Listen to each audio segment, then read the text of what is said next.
The presentation at the 2004 CALLERLAB Convention is on the subject of history and heritage of the square dance activity and CALLERLAB.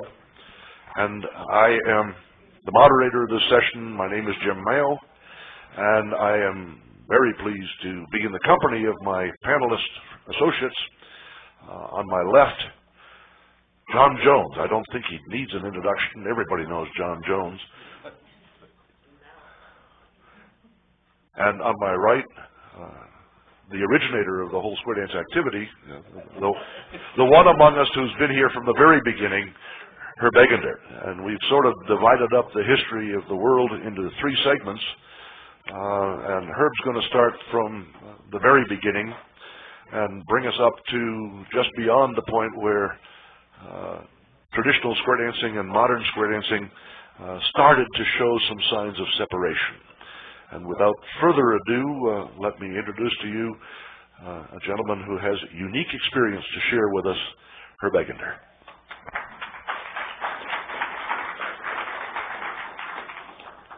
Thank you, Jim, and thank all of you for coming. It's a pleasure to be here this morning. As a matter of fact, it's a pleasure to be any place. And it's certainly a privilege to be up here with these distinguished gentlemen on my left.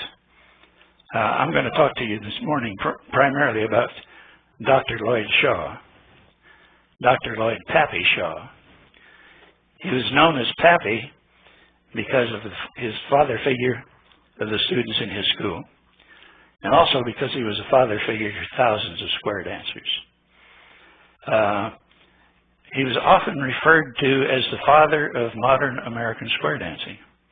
Well, I'm not here to argue that point because certainly there were many others, Ray Smith, Herb Gregerson, et cetera, et cetera. But I spent 12 years with Pappy Shaw. I hasten to add, not all in the same grade. And so I'm going to talk about what I know about, and that's Pappy. You need to know a little bit about Pappy. He was an imposing figure. In spite of the limp that he had, which he acquired in an automobile accident 5 blocks from where I lived, he had a stare and a frown that could freeze you in your tracks. And yet he had a glint in his eye and a smile that could turn on the sunshine. He had a strong voice and he knew how to use it, although he was not much of a singer. He had boundless energy, boundless energy. The only person that could slow him down was a little sweet little lady whose name was Dorothy Stott Shaw, his wife. And his wife would say on our long trips, "Lloyd, I think the children should rest a little bit." And by George, the children rested. Thank God. If it were not for her, we would not have survived some of the trips we took with Pappy. He had a very inquisitive mind. He was always searching for new things. And he had an absolute passion for giving the children in his school the best possible learning experiences that they could have, learning experiences which applied to life. Well, Pappy was the principal of Cheyenne Mountain Schools, a little school sitting at the bottom of Cheyenne Mountain in Colorado Springs, Colorado. It was a small school. I say it was small. I graduated in 1940 with 26 other seniors. That was about an average graduating class. Pappy was principal of that school, kindergarten through high school. In addition to which he was an absolutely fabulous teacher. Pappy ran a tight ship. He was a disciplinarian in a good sense of the word. And yet he sponsored programs in his school which were unheard of then and are probably unheard of today. The school had a glider at one time. Upperclassmen would take the glider up to the mesa above the school, tow it up into the air, and glide around in it. The upperclassmen had a Model A club. They had stripped-down Model A's, and they'd go up on the mesa and race the Model A's, go up Cheyenne Canyon and drive through the gullies and through the brush, flip them over. Nobody was ever seriously injured or killed for some reason, but they had a lot of fun. The school put on a rodeo one year. Upperclassmen built the corral, built the chutes for the bucking horses, etc., etc. Can you imagine those activities like that going in schools today? Warriors would be standing around rubbing their palms together, just waiting. But Pappy sponsored those kinds of programs. Incidentally, I have all those things on videotape.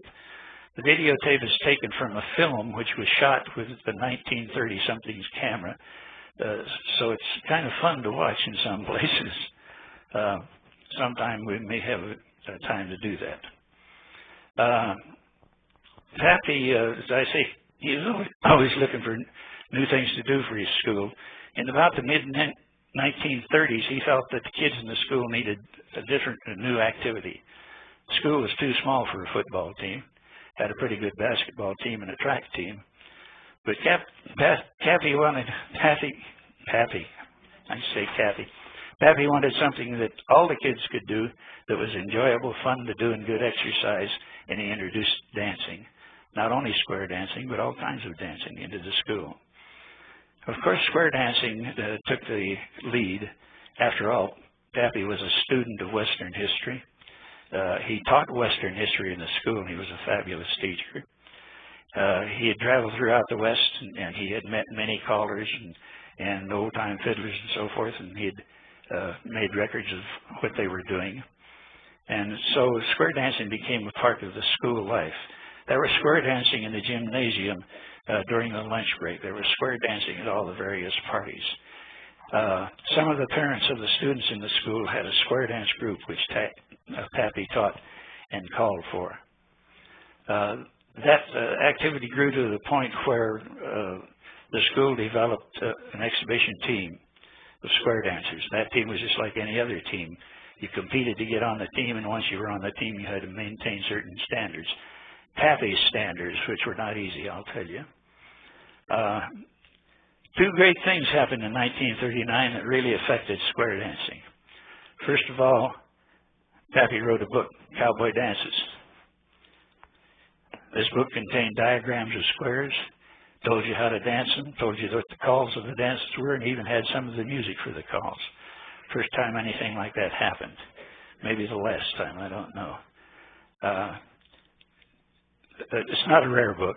I know many of you have the book. It's, on a personal note, I have the only book in the world which says, "To Herb and Erna, with happy memories of the days when you were bright stars on our Cheyenne Mountain Dancers, Lloyd Shaw."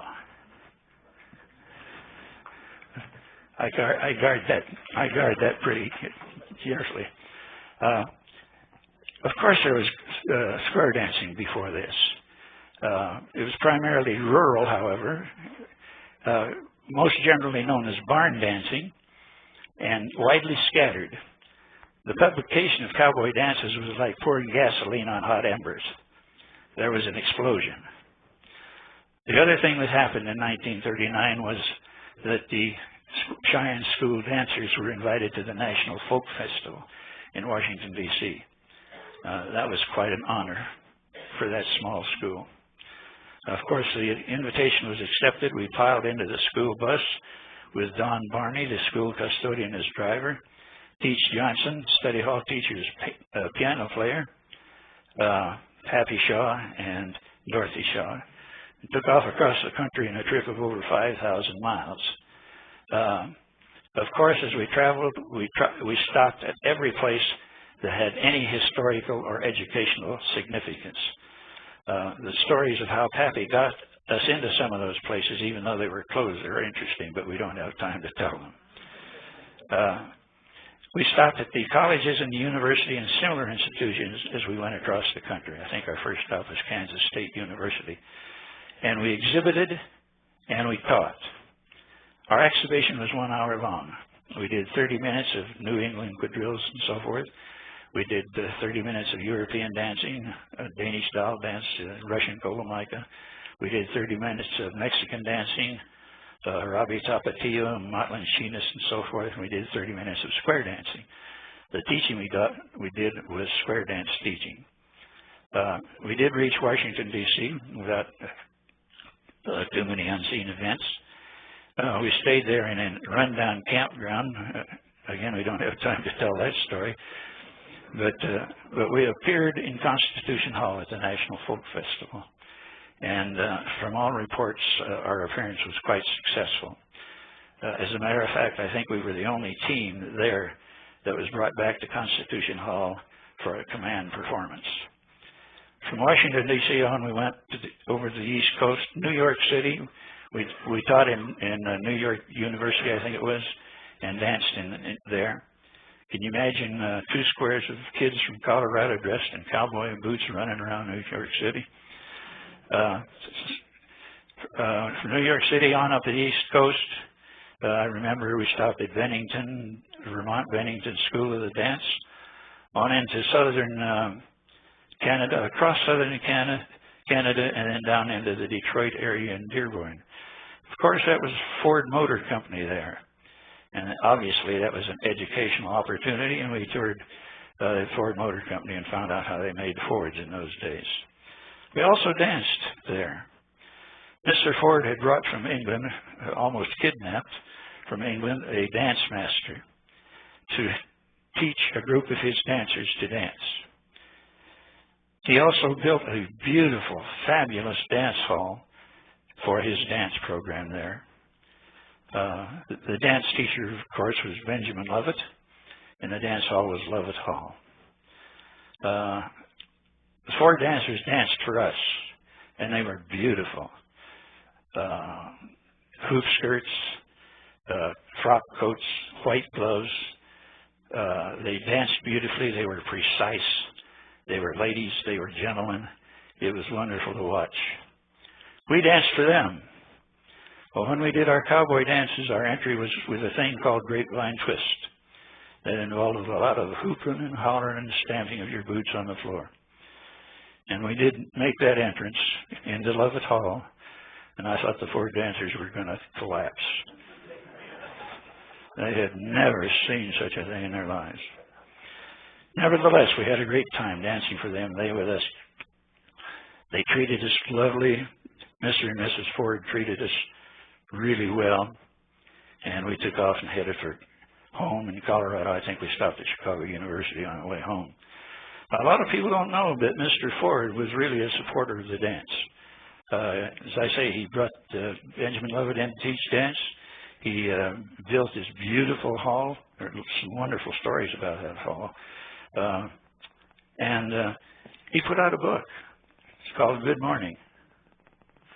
And it says, Music Calls and Directions for Old-Time Dancing as reviewed by Mr. Henry and Mrs. Henry Ford. Good Morning. I think it's still available. But he was a great supporter of the dance, along with building motor cars. The next year we went to California. We spent a week at the University of California dancing and exhibiting. People from all over the West came to those sessions at the University of California. About that same time, Pappy Shaw went to Hollywood and appeared in a movie with Gregory Peck, and I forget who the other one was. But anyhow, he called squares in that movie. And while he was in Southern California, he did some square dance calling. That had quite an effect. Let's change scenes now. We go back to Colorado to a little mining town called Central City.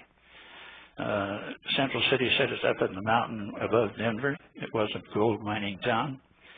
And each summer they had an opera festival.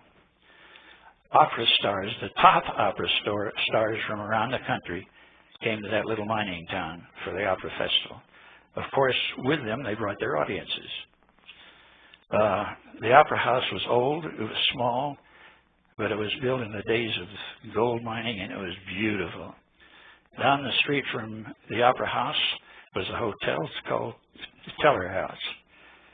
Teller House is famous for the face on the barroom floor, if you've ever read some of the poetry there.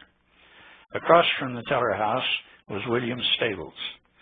Williams Stables had been converted into a dance hall. Had room for a couple of squares, a nice wooden floor, and the area was surrounded with sort of bleacher seats for the audience. Shaw dancers appeared in that festival for many summers up there and exhibited square dancing. On a personal note, I was privileged to be a part of that in 1937, 38, 39, and 40. As the opera let out and the people came down, We would parade down the street in front of the Opera House dressed in the appropriate dress of the day. Sometimes it was hoop skirts, sometimes it was cowboy. And we'd lead the audiences down to the Williams stables, and we would dance for them and dance with them, teaching them some square dancing. I have to tell one story about the Teller House. There was a young lady that appeared over there, the singer and dancer. She was a star of the Teller House. She used to come over and watch us dance all the time. One day she asked Pappy, "Can I show you a dance from my native country?" Well, his answer was, "Of course you can." And she taught us this beautiful waltz. It was a waltz that we used from that time forward. Had an unusual figure in it. It was very nice. Pappy liked that figure so much that he named it after that dancer. Her name was Tamara. And that is still a part of our round dance program today, the Tamara figure. And I wish our round dance leaders, if any of you are here, listen to me. The name is Tamara, not Tamara. Learn to pronounce it correctly. She was killed in an airplane accident in Europe a couple of years later on. We'll shift gears again, move from Central City back down to Cheyenne Mountain School. In the summertime, Pappy taught a college school there. The curriculum included certainly some of the subjects we teach in college schools today, but on a much simpler basis, obviously. Excuse me a minute. They said talk fast.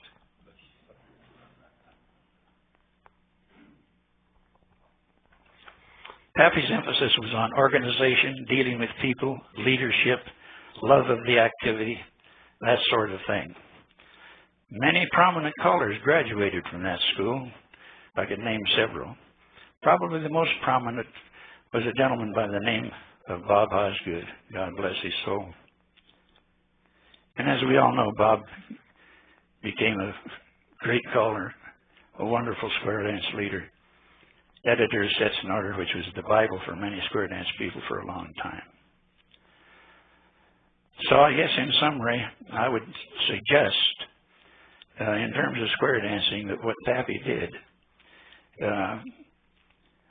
in bringing square dancing out of the barn and into the popular, widespread activity that it was in the early 1940s, you can see why he might have been called the father of modern American square dancing.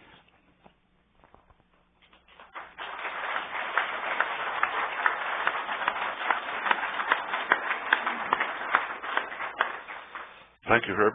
It's exciting to hear first-person stories about the events that have become legendary in our activity.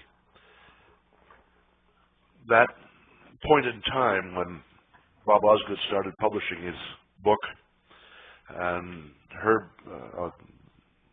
Pappy was running his schools is the point at which I believe modern square dancing started to be something different from traditional square dancing. We can speculate forever, but Jay King, in writing his book, said when Herb Gregerson first called head couples down the center and separate around one, come into the center, square dancing changed. Its choreography changed right about then. And that happened somewhere in the late 1940s. It continued that formation. That I'm going to go fairly technically into choreography here because this is a period, the 15 years, well, 20 years from 1950 on until the formation of CALLERLAB was a period of drastic transition in square dancing.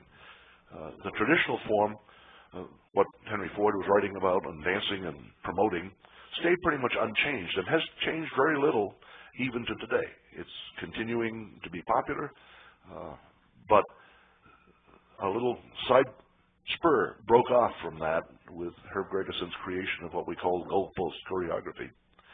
And we started discovering that we could, once we got them around and into the center, could do all kinds of things and then continue through the other side and on around the goalposts and back down the center. And that formation was the the core of square dance action throughout much of the 50s. Somewhere in the middle of the 50s, we started inventing calls. It was about 55, 56 that the call square through fell into place. And it fitted very nicely into that goalpost type of choreographic action. In those days, the important distinction, in my mind, between traditional and modern square dancing still was not very much in existence. That distinction is that in traditional square dancing, the dancers learn a dance routine. And it is danced pretty much the same way every time it's done. The caller, sometimes properly referred to as a prompter, is really prompting the dancer's memory of a routine that is not changing. Somewhere in the early 1950s, we began to discover, maybe because the sound equipment was good enough, that we could change that routine while it was being danced. It got to be pretty scary because you did still want to get people back to their corner and their home place, and if you had them out of order, they couldn't promenade back home. We solved that problem for the whole decade of the 50s, really, by limiting our changing of the pattern to the circle formation. The routines still were memorized pretty much by everybody. Complete routines from start to finish. And if you look at Sets in Order magazine during that period, the routines are written out with all the filler words. You learned the whole routine word by word without much understanding of what the choreography was doing. But we got to play when we put them in circles. And circle left and right. We could do forward and back in the grand right and left pattern. And as long as we got one couple back with their partner, we didn't have to worry. We never changed the rotation of the men. And we could move the ladies around. We didn't very often put a ladies' chain into those circle formations. The ladies' chain was part of the memorized routine. But we sure did circle breaks, the Allemand breaks. We had a full alphabet of Allemand breaks, from an Allemand A, Allemand left for an Allemand A, a right and a left, and a half sachet. And went on to Allemand O, right and left, and a do pass O. And Allemand Hui, right and left, and turn back three. We had a whole alphabet of them. And in fact, it was published in American Square Dance, the entire alphabet. But we didn't mess with the figure very much. It was still very much a memorized, complete routine. Some callers began to experiment, and Ricky Holden was a caller who traveled around the country a great deal. Ricky got fascinated and shared information that he came in contact with a gentleman by the name of Lloyd Littman. And Lloyd Littman was a choreographic whiz. He began to think about the concepts of choreography, and he wrote a book called Instant Hash.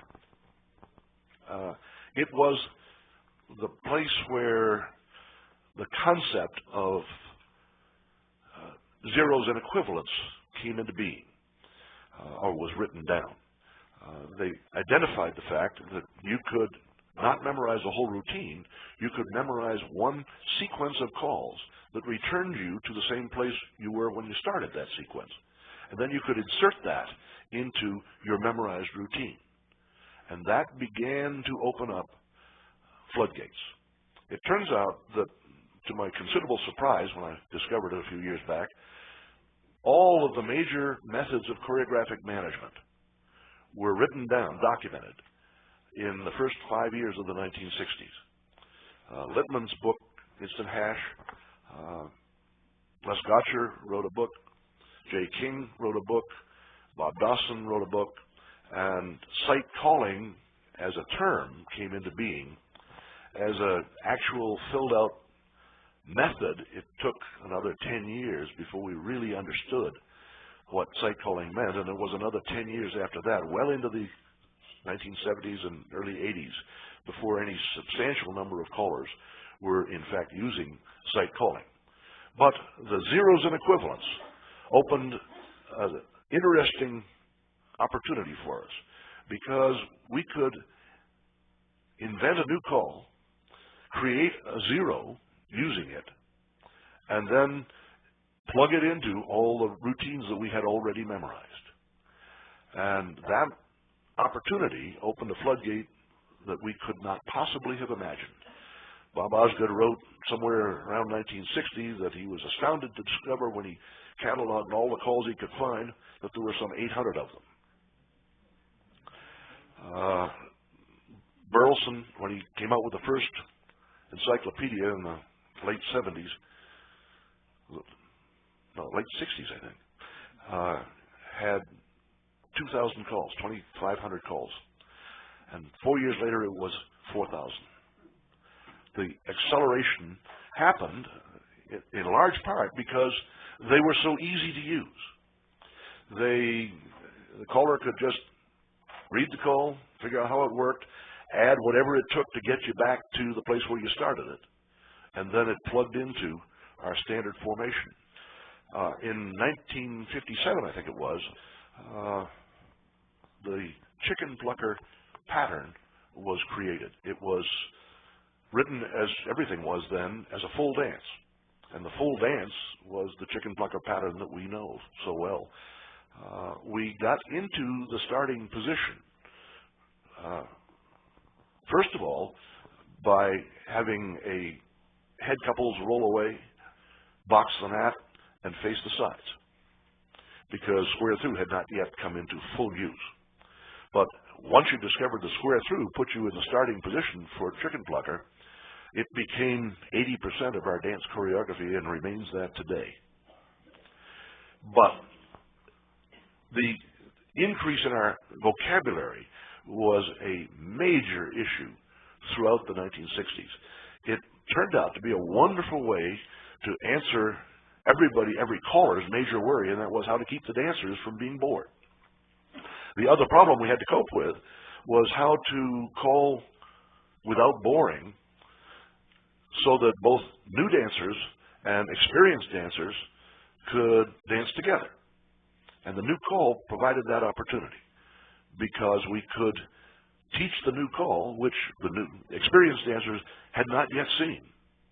And as long as they could learn reasonably well, the new dancer could cope. The pattern remained pretty standard. We were doing chicken plucker long before we recognized it as a nameable pattern. But traveling callers routinely taught 4, 5, 6 new calls in an evening. Each new call was the basis for a separate tip, and most of the evening's dance was learning new calls.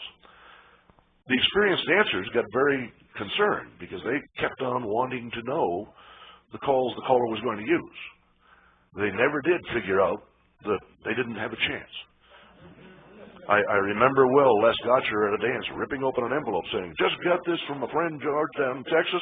Let's try this one." And then he'd walk us through the figure and call a dance with it. Standard procedure. Answered the question, nobody got bored. The new dancers could learn as well as the experienced dancers, and we all danced together happily. Lots of people remember those days fondly, but pretty soon the dancers began to figure out that these calls didn't come back. And they put a lot of effort into learning them, and when are we going to hear them again? Club callers got a lot of pressure to teach these calls, and the dancers always wanted to know them before the traveling caller was going to use them. You can't do that, because the traveling caller always came up with new ones that nobody had heard yet.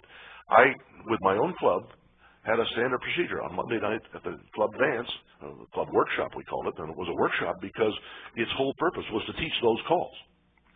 I put out a piece of paper and said, any calls you've heard since the last week's workshop, write them on my list here, and as soon as they show up several times, I'll teach them to you. It was routine for me to have 8 or 9 calls on that list every Monday. Sometimes they would begin to repeat, and then I could go track them down. But we had a little problem. Where do you find out about these things? The dancers came back and told you about them, but they never told you right. You know, 3 dancers would come back, and you got a different description from all 3 of them. How do you cope? That led to the creation of another new experience there, the caller's note service. And the early ones of those, Willard Ulrich, who wasn't a caller, was a choreographic addict, I think is the fairest way to say it, from the Ohio region where some of the hotshot dancers really concentrated. Willard started one of those. The Callers Association, Southern California and Northern California, also published note services that were designed to let callers know about these new calls. Got to be, we had 10 or 15 note services, I think, that were available to us. Editor of one of the late entries into that is sitting back there, Bill Peters. Put out choreography breakdown, was it? Choreo breakdown.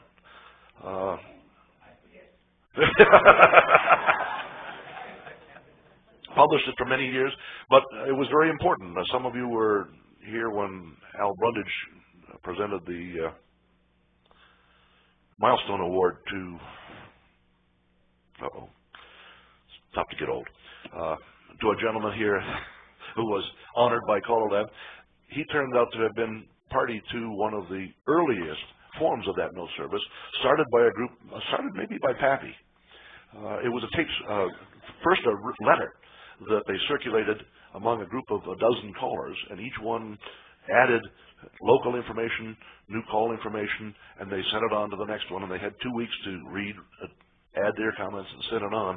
That was the earliest form of it, a round-robin letter, and that grew into the note services. All of these things produced, first of all, chaos with the new calls. The dancers began to say, hey, these things aren't coming back again. You keep teaching these. Can't we get a grip on these? In that environment, Bob Osgood had been hoping somehow to bring a level of communication, a nationwide level of communication among callers. And he brought us together, identified as many of the leaders as he could, and invited us to a meeting in 1964 at the University of California in Los Angeles. We had a 3-day conference there, talking about leadership and the future of square dancing and how we were going to manage it, and could we work together in some way. It didn't immediately produce any results, and Bob kept on pushing to try to get us together. In 1970, he had created a Hall of Fame and put pictures of the members that he selected for his Hall of Fame on the cover of Sentinora magazine. By 1970, he had 13 of those and invited them. He may have had more, but he invited all of the Hall of Fame members to a meeting at a Silomar, and 13 of them attended. They decided that there ought to be some kind of a nationwide organization of callers to address the problems that they could see in square dancing. They went from that meeting having identified 9 statements that expressed their concern. They each then went and invited 2 other callers to come to another meeting the next year. I was in that second batch that came to a Silomar in 1971, or I think it was 71, to talk about these concerns. It was out of those meetings that went on for 2 more years until 1974 that we agreed that what we should do was to create an organization of callers that extended at least nationwide, and we dare not at that point think internationally, but it did come about. And that group of callers met over the next 3 years and agreed to start CALLERLAB. We came up with a name, I think, in 72, and we had a list of concerns, and it's interesting to read that list today. The statements that they came up with 9 the first time, and then added some more before we finally got there. But by 1974, when CALLERLAB began, the statements that led to its creation were, let's put the dance back into square dancing. An accepted form of standardization is vital to the growth and continuation of the activity. We were very concerned with the flood of calls. Caller teacher leadership training is the responsibility of callers and teachers. Professional standards for callers and teachers need to be established. Today's square dancing is due for a reappraisal. The combination of the various parts of the square dance activity should be encouraged. How long has it taken us to get there? The arts exists. We should be proud of it. The selfish exploitation of square dancing should be vigorously discouraged. The over-organization of dancer leader groups can pose a problem to the future progress of the activity. By the time the convention came, we had added to those first ones some more. We acknowledged the importance of the club caller system. The National Square Dance Convention is missing the boat.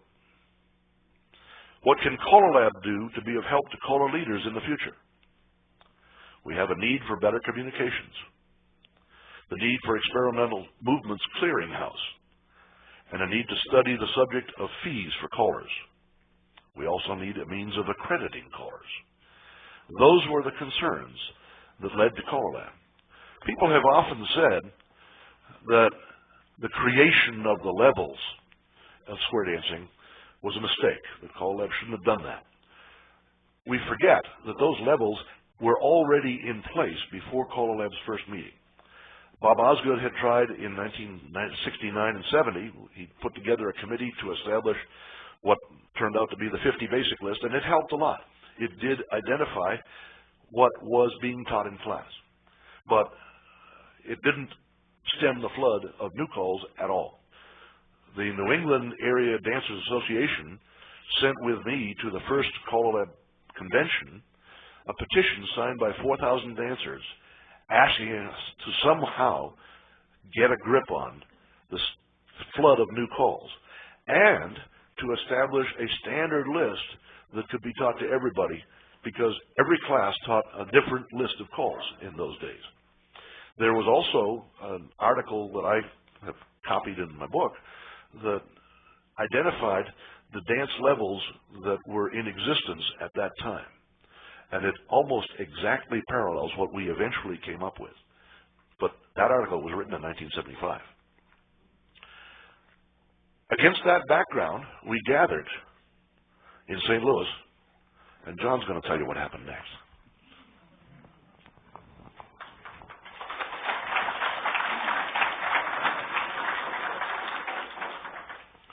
Jim has just written a book. Would you please tell them about the book and where they can get it? Does somebody have a copy of it that they can hold up? There's one over there. Step by step through modern square dance history. And Bill Hyman, Supreme Audio, is selling it at their booth.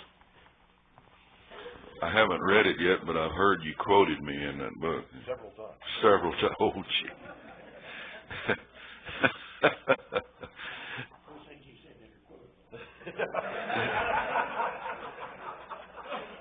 He quoted the things that were quotable. Thank you, Herb. I can remember when I was the new kid on the block coming into CALLERLAB. Now I are history. And I'm sitting here looking at my son, Vernon, who's a new kid on the block. In 30 years, dude, you're going to be history too. You know? So be prepared. I would like to digress just a moment, or regress perhaps, with what some of the things that Jim has said, and go back to the point that actually the first thinking of CALLERLAB began in 1960 in Colorado Springs, Colorado, with a meeting of Bob Osgood, Ed Gilmore, and Frank Lane. And that's when they first started talking about it, of the possibility that could it or could it not be done. Took 15 years to finally put it together, as Jim told you how that took place. And I knew all of this was going on. I was not invited to the first group, but I knew it was taking place because I had somebody on the inside filling me in on what was taking place, and I was just about to die to get in it, you know. But I knew I had to wait my turn and be invited in in our early days, to go to a CALLERLAB convention, you had to be invited by at least 2 people. And I was fortunate enough to be invited to the first convention in 1974 and have been involved ever since. And that invitation situation continued for several years thereafter. And of course, we now don't have that. You don't have to be invited. We invite any and everybody to become a member of our organization. Bob Osgood served as executive secretary for 2 years, and then Stan Burdick served as executive secretary for 1 year. And in 1976, Jim Mayo was elected the first chairman of the board. And also in that same year, the Board of Governors hired John Kaltenthaler as executive secretary. It's very difficult for me to believe that we made 2 mistakes in the same year.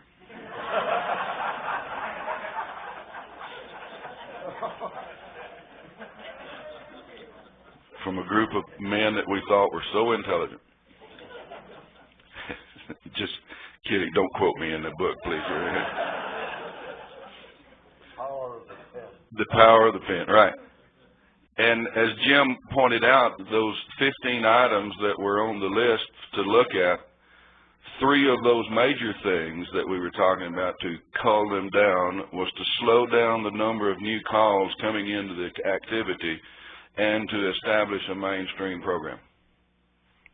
Another one was how we dance. And oh, did we discuss how we dance. Until 4 and 5 a.m. in the morning. We were out in the lobby of the hotel in St. Louis demonstrating how we dance and arguing about it, nose to nose and toe to toe. But yet we all walked away still being friends. And that's one thing that I've always admired about our organization, that we can discuss and disagree, but yet still come together. That meeting of the first out in California, if I may read the names: Al Brundage, Marshall Flippo, Lee Helsel, Bruce Johnson, Earl Johnston, Arnie Cronenberger, Frank Lane, Johnny LeClaire, Joe Lewis, Bob Osgood, Bob Page, Dave Taylor, Ed Gilmore, and Bob Van Antwerp. A pretty good list. And I'm proud to say that I've called with and worked with every one of them. And another topic was accreditation of callers, and then followed right behind that was also accreditation of caller coaches. Johnny LeClaire was appointed chairman of the mainstream committee, and to establish a mainstream list of calls. As Jim mentioned, Bob Osgood had already established through his gold ribbon committee the 50 basics and the extended 25 or extended 75. And there was lots of discussion as to whether that should be changed at all or not. But the Board of Governors finally decided that it should be. Therefore, Johnny was appointed chairman of that committee, and there were 15 of us on that committee to begin with. I was on that committee. We had 4 ballots among the committee before we ever came up with a list that we thought we could live with.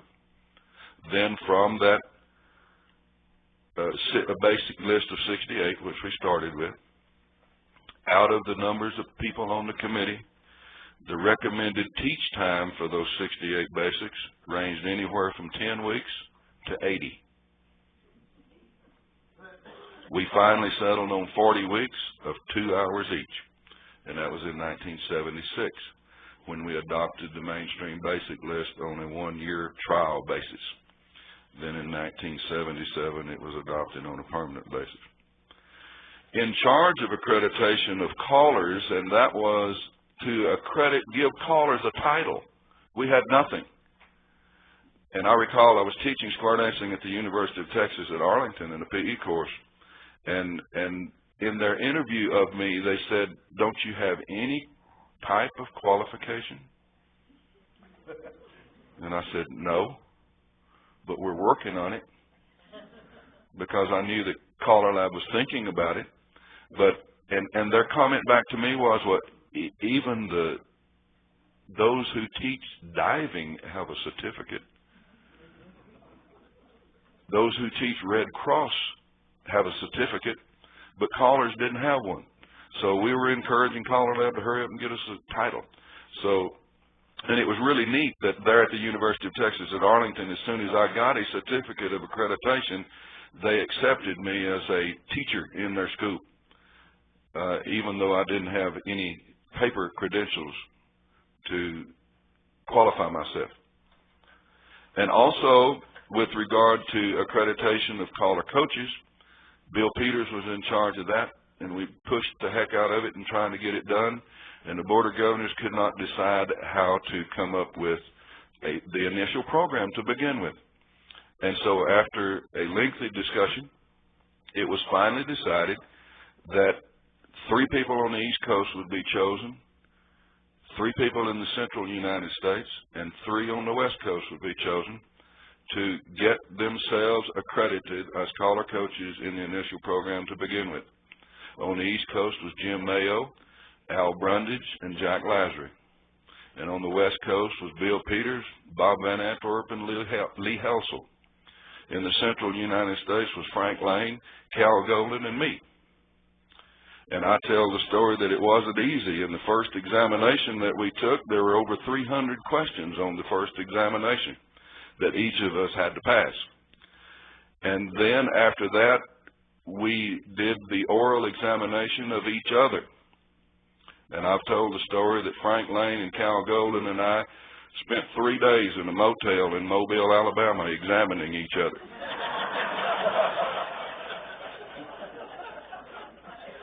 And that's fact. So anyway, those were the 9 original accredited caller coaches in CALLERLAB, and some of us are still active. The writing of the definitions of these 68 calls that we had selected was a tremendous task. Not only did we already have some, but we felt they needed to be revised. And so Ken Kernan was chairman of that committee. It took 3 years and 17 ballots to finally get them accepted on a 1-year trial basis. Then after a 1-year trial basis, they were accepted on a permanent basis without any further changes. Timing of these basics was a tremendous task. Dick Ledger was placed in charge as chairman of that committee. And lots of dancing, lots of demonstrating, lots of everything involved with every single call on the list until a timing was established for each and every one of them. The styling of these basics was also a big question. Melton Luttrell was put in charge and chairman of that committee, and Melton's sitting back there in the back. A lot more dancing, a lot more exercises, a lot more sessions, and it was finally presented and the styling was approved.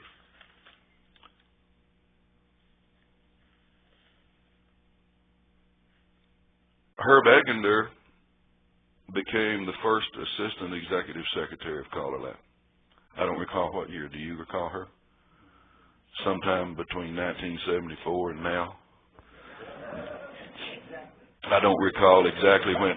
Herb was on the Board of Governors, and when we finally decided that we needed an assistant executive secretary, well, then Herb applied for the job, and he got it. And so it was, I remember him saying it was very difficult for him to give up his seat on the board to become assistant executive secretary.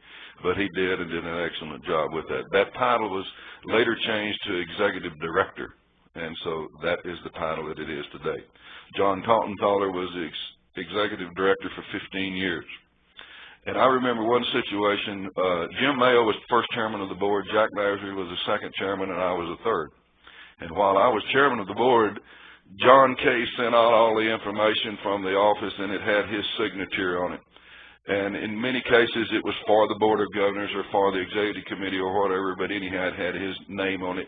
And I told everybody, I said, we may as well get used to it. John Kaltenthaler is going to be known as Mr. CALLERLAB. And that just happens with the job. It comes with the title. And so one particular individual, after a letter that John Kay had sent out, wrote back in and he said, well, here comes another oracle from the pinnacle. And so in 1976 in Chicago at that time when Jim was elected chairman of the board, I gave him the title of Chairman Mayo. And John K. became John Cronengar, or whatever the heck your name is. You know. Nobody could pronounce it anyway. But Jim mentioned Bill Burleson earlier. It was in 1970 that he began the encyclopedia. I did some investigating about this and found out that Ed Foote worked with him in the very beginning and during the years that he published this. And from 1970 until about 1985 was the Bill Burleson Encyclopedia of Square Dance Calls. And I think that thing is up around 7,000 now, something like that. Does anybody know for sure? I have a copy of it at home. Bill Boyd with American Square Dance Magazine now has that book. Is Bill in here? I don't see him. Okay. Bill Burleson was never a caller.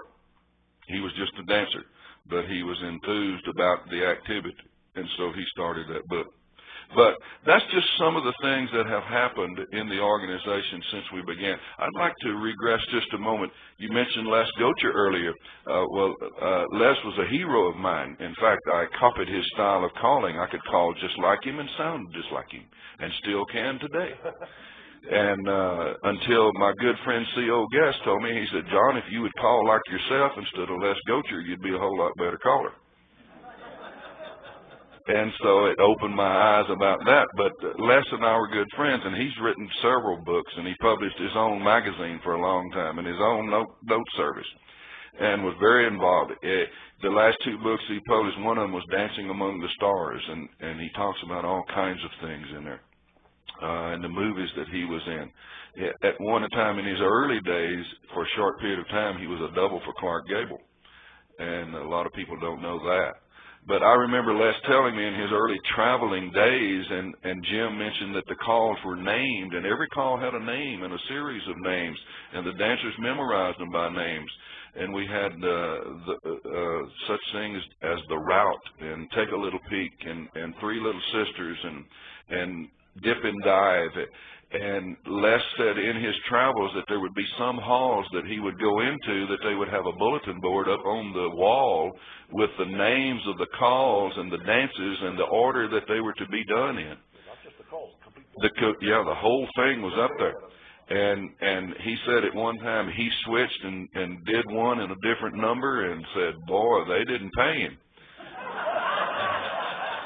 You screwed up, dude, so you ain't going to get paid. You know, you changed the order. We were expecting to dance so-and-so. I had this lady to dance with on that dance, and you changed it. You know.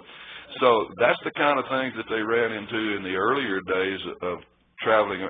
And at one time, there were a number of traveling callers that made their living as a full-time traveling caller. They ain't but a couple doing that today, and they've got something else to fall back on because the money ain't there anymore. But that brings us kind of up to date, and most of you know about where we stand with our activity from that point on up to here. But we have traced square dancing back to at least 1400 in the early days. Herb said he wasn't there at that time, but he's been around a long time. There is a group still dancing a similar type dancing to what Herb was talking about that Pappy Shaw did, called the Rocky Mountain Dancers up in Denver, Colorado, and they will probably be dancing at the National Convention. They were in Oklahoma City last year, and Cal Golden is also involved with some of those people. So if you ever get the chance to see them dance, it's really neat, and I've watched them, and some of them have danced in the stable up at Central City that Herb was talking about. And a good friend of ours, Larry Wiley, went up there and was resident caller there at Central City for a number of years. And Al Tex Brownlee was one of the first callers there. Ray Smith was one of the first callers in there after Pappy Shaw. And I can recall something in history. Do I have time, Jim? Yeah, we're going to open for questions. A couple of things that were really interesting. And Ray Smith went to Pappy Shaw's school at least twice that I know of. And I have an old picture at home that has a bunch of them in it with Al Brundage. And he learned all around the left-hand lady and seesaw your partner. And he brought it back to teach it to Texas. And he taught it wrong. We did all around the left-hand lady by going in front of the corner. And then we came back and we went around in front of our partner. And that's the way we learned it. And when we went out to dance in another town, away from the Dallas-Fort Worth area, we had head-on collisions like you wouldn't believe. That's why we need definitions. And we younger dancers wouldn't give in to the older ones either. Do it our way. So anyway, Ray and his brother Harper got us all together and said, hey, we're doing this wrong. We need to change it. Would you believe that we had some dancers quit dancing because we changed it? We in fact did. And then there was another situation. The whole rest of the United States was doing a call called Do-Si-Do, which was a 4-people thing, 2 couples. In Texas, we did it with everybody. Do-Si-Do was your partner left and your corner right, and keep on doing it till the caller got tired. Do it as many times as he told you to. Well, Herb Gregerson from El Paso was the one that invented the Do-Si-Do in Texas. And so Pappy Shaw was pretty smart. He went to Herb and got them together and says, hey, look, we might ought to try to change this thing. Herb Gregerson said, no way. Texas ain't changing for nobody. Well, Pappy Shaw said, wait a minute, Herb. Let's take the call and make it like you're doing it from a circle, but let's turn partner left and corner right and come back and turn partner left like a courtesy turn, and let's name it Herb Gregerson was from El Paso. And Pappy says, let's name it Do Paso. Herb bought it.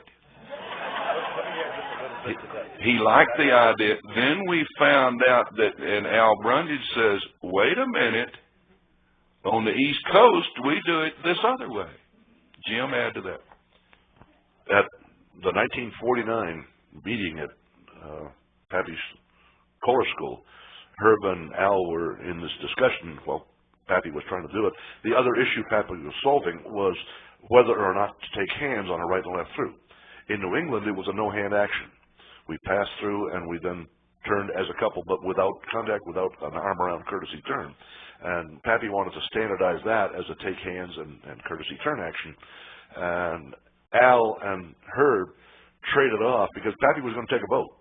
And so Al said he would vote for the Do Paso if Herb would vote for the no hands. Al lost. Herb won. Let's open up to some questions. I'm sure some of you have further queries. We've got a microphone up here. Can you turn it on and maybe we can get one of them to pass it around? Just turn up the power. I think that'll turn it on. Will that? Yes, it will. Okay, we got any questions? I've got a chap with his hand up over here. Bill Ives. Bill Eiler, Albuquerque, New Mexico.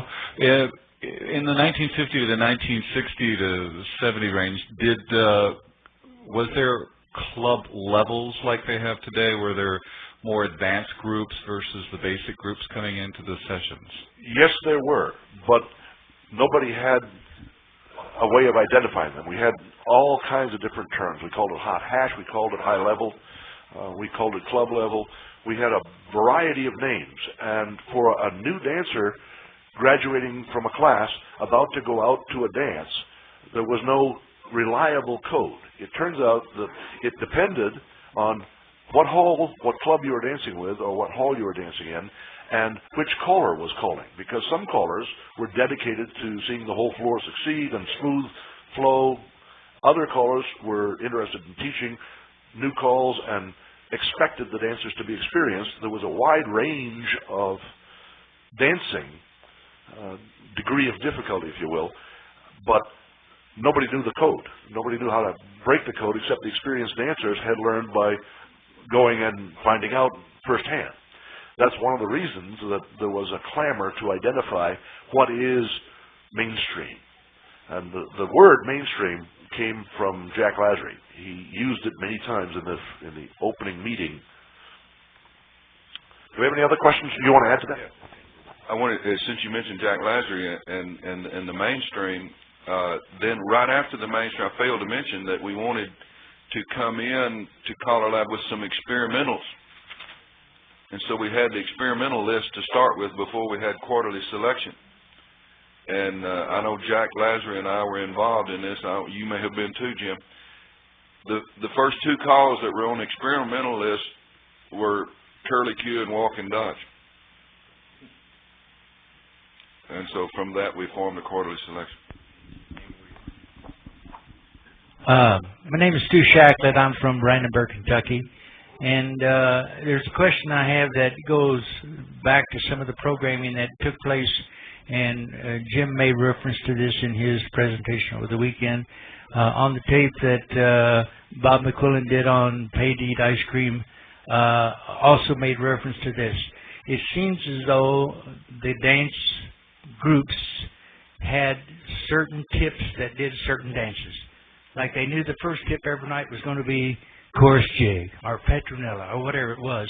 Do they still do that today? In traditional dances, I don't know of any that do. That's not the way it was. I know that the dances that I went to that Ralph Page was calling in the New Hampshire region, he never changed the order of the dances. Jolly Nelly Gray was always the last one. Money Musk was always the first contra after the break. The order of the dance didn't change. But did you experience it differently? Not on that question, but I think it's interesting. We've talked several times in various meetings about compromise. It's about Frank Lane giving up snapperoo and one thing and another to compromise on the do paso, compromise on the right and left grip. I think those are all good illustrations of the growth of CALLERLAB leadership. Actually, really think about that now. For instance, on do paso, you didn't just have a couple of pig-headed callers involved, but you had entire regions of the country involved. So you didn't have to change one mind or two mind. You had to convince an entire region of the country that this is the way it was going to be. And that was accomplished in a number of different instances with a lot of hard work, sweat, and tears. And that's what contributed to the growth of square dancing. We're still involved in some of those things today, but we've done it before and we can do it again. Hey, Paul Moore from North San Juan, California. We've mentioned some characters from the past. You mentioned Tex Brownlee and Herb Gregerson, and of course Jon Jones is definitely a character. But one other. Hey. Could you fill in on where Joe Louis fits into that whole picture? You didn't have to be personal. Joe Louis is a very good friend of mine, and a longtime friend of Melton's. Melton, would you like to add or make a comment about Joe? Are you still here?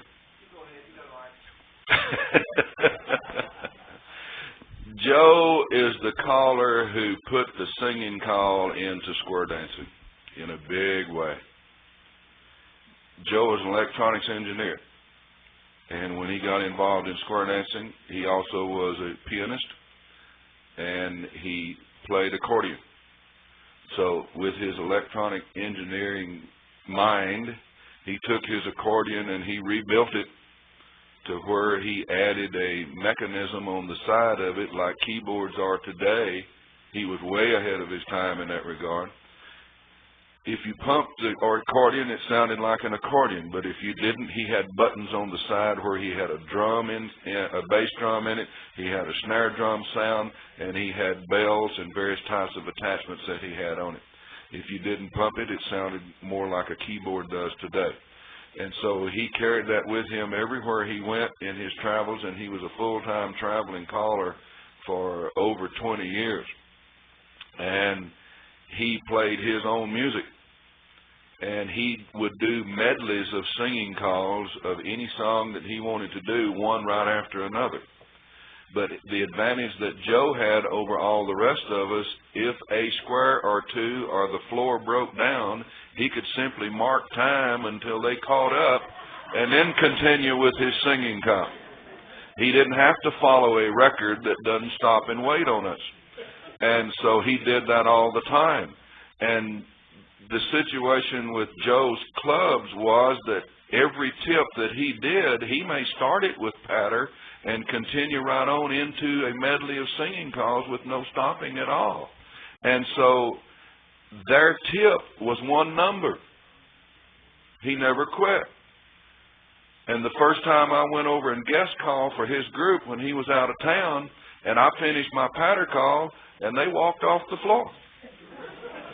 And I said, but I'm not through. And they said, yes, you are. And they said, if you don't want us to leave the floor, then you must tell us. And I said, I've got another record. I'll do a pattern and I'll do a singing call. Don't leave the floor. Wait till I get done. Oh, okay. But that's the way they were trained. Joe called for one particular group there in Dallas for over 40 years. And he said, don't put your club dancers down and your local dancers. He said, they bought me a house and several automobiles. And I remember one situation in our early days of CALLERLAB, a comment that Joe made. It was a classic remark, that there was a disagreement between CALLERLAB and the NEC, and it got pretty hot. And then the discussion came up as to whether CALLERLAB was going to support the National Convention. And Joe said, let's support them, but just don't go.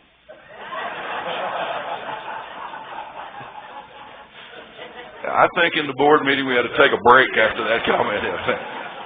But anyway, Joe had one, like I said, that one club for over 40 years, and that club's still dancing. They have two other callers since then. But he called for clubs all over the country, and he was a tremendous individual and a fantastic talent. And we would work with him, and I know Melton's done this, I've done this, and I would call a dance with him, and I would make him play my music. I wouldn't make him, I'd ask him to. Joe was a very temperamental individual. If he didn't want to do something, he just laid down and walked off. But I would get him to play music for me, and he loved to do that. And he'd play patter for a while, and I said, okay, I'm going to sing. I'm going to sing this song. And I'd have it written down on paper and tell him what song. He'd go, okay, whatever. And we had a great time. Melton, you had your hand up. Run that microphone back there to Melton. Let him talk to me. Hold on, I'm coming. Hold on.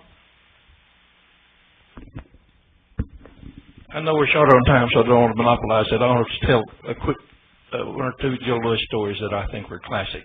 Joe was so opposite to Les Gotcher that it's just like black and white.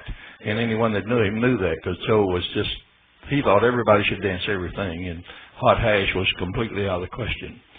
So one time he was traveling, true story, and I had it affirmed just again last night, that he was traveling, and some young lady dancer came up after the tip and congratulating Joe on what a nice tip it was and all, and telling me how much she enjoyed the dance. And she said, by the way, said, guess what? Said, I danced with Les Gotcher last week. Oh, he was great. I was just wondering, what do you think about him? He said, it might surprise you, honey, but sometimes I go weeks and months without thinking about him. And the other quick story I had with him was, the other quick story I had in the very early days, of my early days, back in the early 50s, I was fascinated with Joe Lewis. I just thought he was the greatest thing that ever hit. So we invited him to call a dance for us and paid him, of course. In those days, he rode the train. And I had heard already that he was really wary is the word, about calling in West Texas, because we were backward compared to what Dallas was. And so I pulled a prank on Joe. I went to my dance early and left my wife to bring him on up after dinner and so forth, and I prompted all the dancers to get into the squares, and when the music started, just start dancing, and everybody do a different set pattern. Back in the days, like we all knew, whatever they were, dip and dive, and the other squares doing the wagon wheel and so forth and so on. And invited Joe to call, and when he got up to do his first tip, And that's back when we had the band. And we had the band all started, and I introduced Joe Lewis. The music started, and all the people started dancing. Their own figure. And Joe sat there looking around. I know he thought that was the most backward bunch he'd ever seen. Just laughed. He thought his worst fears were realized. Oh, but he also, at first CALLERLAB, or early CALLERLAB when he came, made a profound statement. He was a very intelligent person. He said, square dancing is great, and CALLERLAB will do good, but it will only do half as good, or a fraction as good, as it could be if it were properly promoted in the United States. Said it would be fantastic. He said, but we'll never have the money to do that, to properly promote it. And I imagine he's probably right. Okay, we get time for a couple more. One over here and then down front. And we'll have to close it out. Oh, I'm sorry. Just a couple of comments. Gene Arnold from Alta Loma, California. We had a gentleman back in the early days that his books are still in the library named Lee Owens. And Lee was very popular in the Central California area promoting square dance.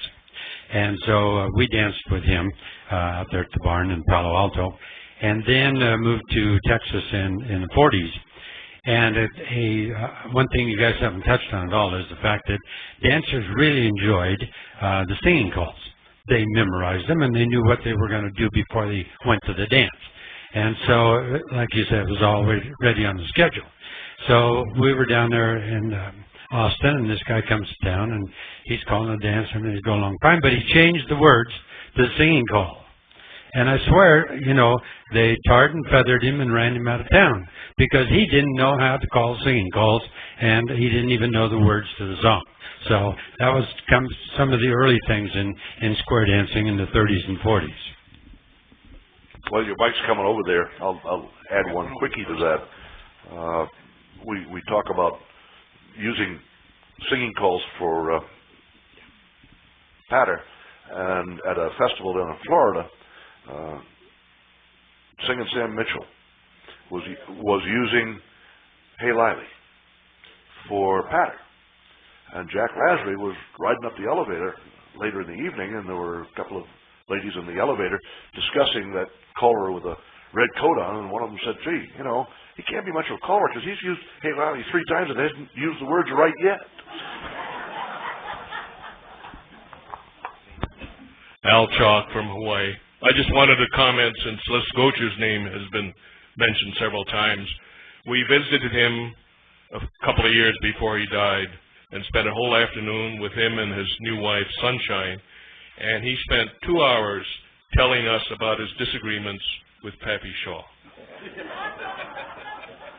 How many of you knew Winnie Gocher? I've got some unbelievable stories to tell about her. But I won't tell them because I can't use that kind of language. I did want to mention one thing. I mentioned about Pappy Shaw being in the movie and dancing in Southern California. And said Bob Osgood loves to tell a story about the explosion of square dancing in Southern California. They had a street dance out there about this time with 15,000 dancers. Oh, man, wouldn't we love a crowd like that nowadays? Yeah, that's more than our whole national convention.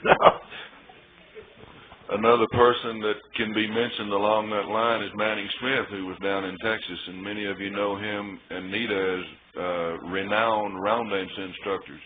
Manning was a square dance caller a long time before they ever got involved in rounds. When singing calls got so popular, Manning finally quit calling because he couldn't sing that well. He had an extremely high-pitched voice, and a close friend of ours. And he and Dr. Roger Knapp, who was also a round dance cure and teacher and ballroom dancer, he and Roger would go on the boat docks in Corpus Christi, Texas, and had permission from the city to do this, and they would set up sound equipment and start calling and playing music, and within about an hour they'd have 500 or 600 squares of dancers out there on the boat docks in Corpus Christi dancing nearly every weekend. Yes, Ron Nelson from San Diego. I'm really enjoying hearing these stories about these wonderful old guys that were calling back then. But I want to regress just for a moment back to the story about the do paso and the do-si-do. And I'm curious if you could speak to what happened for the do-si-do and the do-si-do, the back-to-back do-si-do as opposed to the do-si-do, and how that transpired. At the same time, Pappy standardized the whole work. He was trying to resolve that question exactly, because the Western do-si-do was also a two-couple action of forward and of same kind of routine, but set up with just two couples instead of four. And it was at that same time that Pappy sorted it out and made the distinction between what was then the Eastern do-sa-do and the Western do-si-do, and the four-person versus two-person. That whole operation took place, I'm pretty sure, at the 1949 meeting at Pappy's session. Yeah, and that was when Al Brundage got involved in it, because on the East Coast they were doing do-si-do like do-sa-do is today. And Al said, you know, there was three different ways of doing the call do-si-do. And so then through Pappy Shaw, we came up with the three names of do-sa-do, which was originated from the old French words of dos-a-dos. And do-sa-do, dos-paso were the two that were accepted. There is no call do-si-do anymore. And that was a four-couple thing. Down in Texas, some of us spelled it D-O-S-I-D-O, which is Spanish for C. Sometime between the Southern California University meeting that Bob Osgood ran and the 1974 meeting at Silmar, Bob Osgood ran a series of articles called the Blue Ribbon Committee.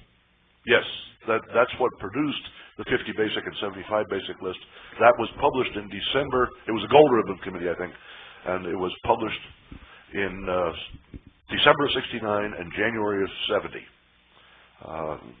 The 50 basic and 75, the extended 25, were published at that time. Kathy Catherine of Seattle, Washington.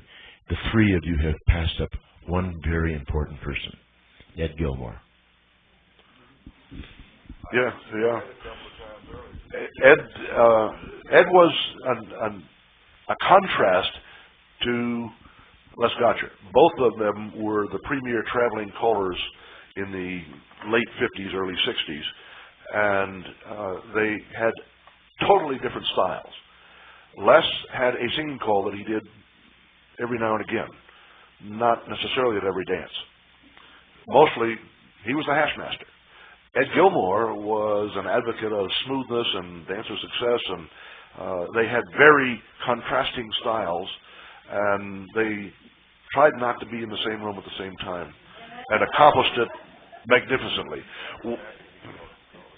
One other name that has been left out of this discussion is Ed Durlacher. And Ed Durlacher was hired by the Pepsi-Cola Company to present a summer program of square dancing in New York City. The 5 major parks, one of which was at Jones Beach, there was one in each of the major boroughs.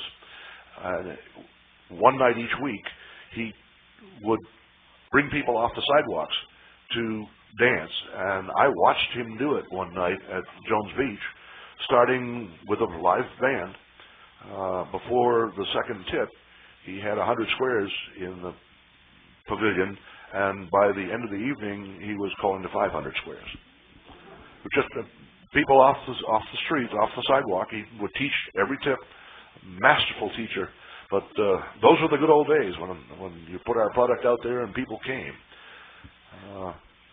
Paul Moore with 2 real quick Ed Gilmore stories. One is the beginning, is that Ed lived in Yucaipa, California, and worked at his father's hardware store, and was not particularly interested in square dancing at all. As a matter of fact, he didn't do it at all. But there was a club in town. They wanted to do a demonstration. They needed somebody to call. His wife, Drusilla, played the piano, so they conned her into playing the piano, asked Ed, could you read these cue sheets rhythmically to, Drusilla's piano, and no way. And finally, he did talk him into it, and he got hooked from there. He quit his job at the hardware store, was on the road. But the financial uncertainty of square dance calling. and he died a pauper, absolutely broke. And he was buried at Hillside Cemetery in Redlands, California. No headstone. All there was a little concrete slab that had a number on it. And somebody did the research, found out exactly which slab it was, let Bob Osgood know. He put out a letter to, I don't know, 25, 30 people asking, send me $10 and we'll put a stone up for Ed Gilmore. All of a sudden they had somewhere around $1,000. Over 100 people gave their $10. Huge number of people showed up for the ceremony of putting a headstone up for Ed. And of course somebody had to be a wise guy and bring a tape recorder with Ed's famous four-leaf clover. And, people are getting really kind of teary-eyed, and they can't look at each other, and they're looking down the grass and, shuffling their feet around. Somebody went down and picked a clover out of the grass. And everybody says, Ed's still watching us. Ed was one of the earliest to realize the importance of caller training, and he started some of the very earliest schools. I drove from New England to Glenwood Springs, Colorado in 1959 to go to his school where I met C.O. Guest. But at that school, I had been calling 10 years by then, and I was pretty confident. In New England, we were beginning to do something that was to become widespread, but the time was not. We changed the figures on singing calls.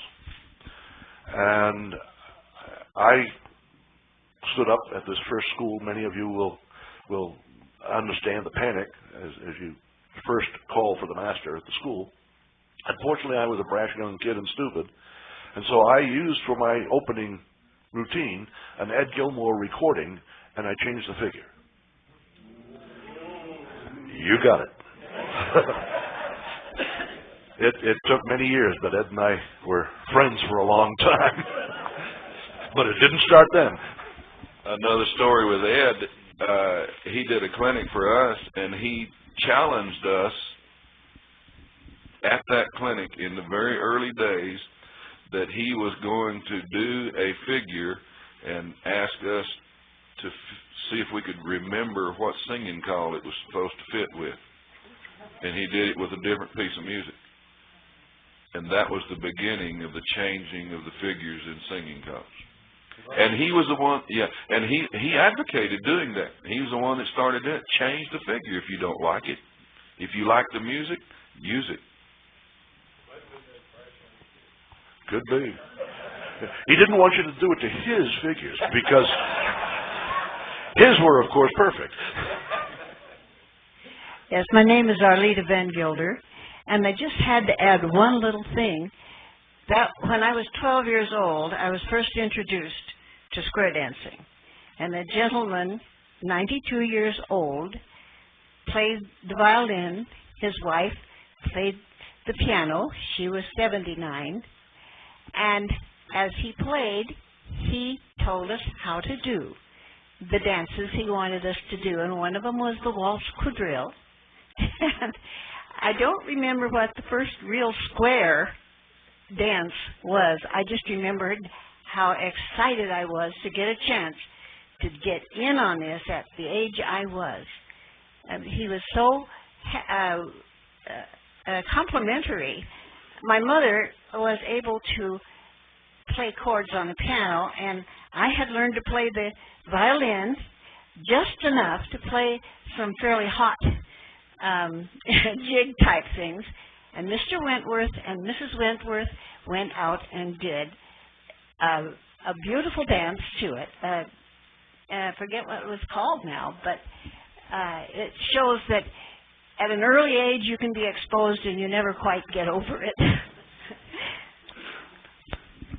Brings back memories. First couple down center, and there they divide. And the lady goes left, and the gent he goes right.